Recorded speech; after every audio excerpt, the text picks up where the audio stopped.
l'ESAT. Deux de 6 ont mis sur le contact avec les animaux. Après la pension canine hier, on vous propose de découvrir l'exploitation agricole.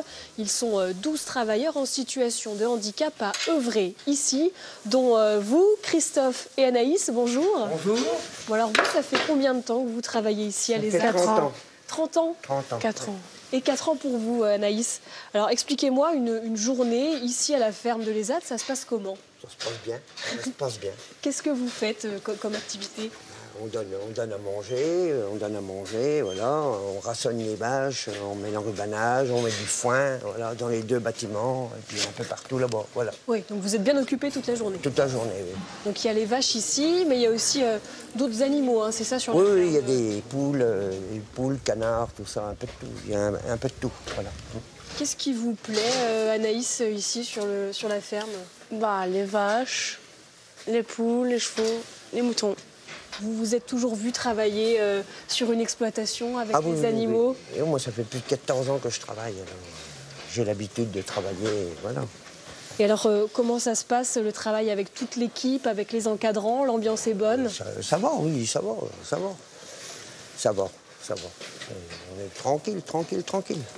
Ça va. Bon, écoutez, merci beaucoup. Je pense que vous avez du travail. Je vais vous laisser. Merci. Merci.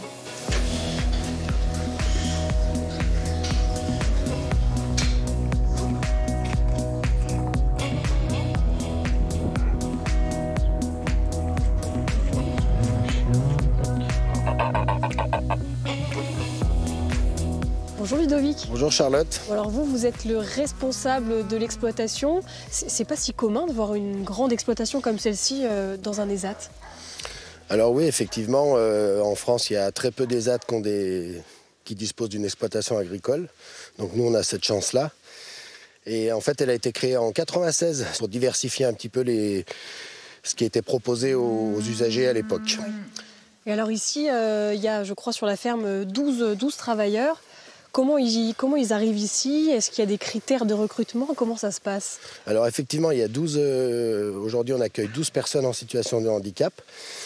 Et en fait, pour que ça marche, nous, parce que c'est quand même un atelier qui est bien spécifique, il faut vraiment que les gens ils soient motivés par le travail en pleine nature et le travail avec les animaux. On a un troupeau de vaches, donc de bovins allaitants, on a 80 mères. On a gardé des moutons, une 50aine de mères pour faire de la formation auprès de nos usagers. On a ouvert une pension canine il y a 2 ans qui a remplacé l'atelier de volaille. On transformait de la volaille fermière. Et on a aussi une activité espace vert, chantier extérieur, ce qu'on appelle les chantiers extérieurs à l'exploitation. Et l'idée ici, c'est de reproduire des conditions de travail qui se rapprochent le plus de ce qui pourrait se trouver à l'extérieur. Voilà, l'idée c'est de les former dans leur projet professionnel. Et la ferme, c'est un support pour qu'ils acquièrent des connaissances pour être en capacité d'aller travailler dans ce qu'on appelle le milieu ordinaire, dans n'importe quelle exploitation.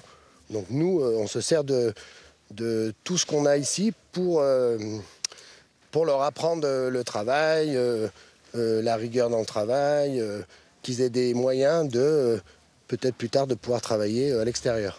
Et alors, est-ce que ça fonctionne? Est-ce que vous avez des travailleurs qui sont passés par là, qui maintenant vivent leur vie professionnelle à l'extérieur?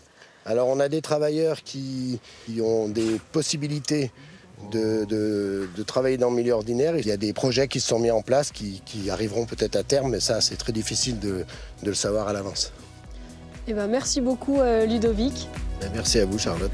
Et on l'a dit, la ferme de l'ESAT aura bientôt 30 ans et elle n'est pas prête de s'arrêter.